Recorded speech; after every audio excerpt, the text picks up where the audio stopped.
Welcome viewer, I am Murugan S. This video tutorial describes, Steam, how to disable or turn off Steam Guard. Click Steam, Settings. Select Account. Click Manage Steam Guard Account Security.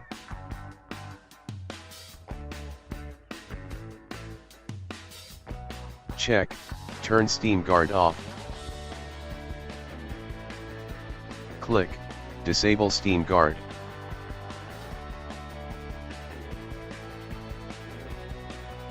Turning Steam Guard off requires confirmation. We will send you an email with a link to confirm disabling Steam Guard. Click Disable Steam Guard from received email from Steam. Steam Guard has now been disabled on your account. Thanks for watching. I hope this video tutorial helps to solve the problem. Please like, share and don't forget to subscribe my channel. See you next video.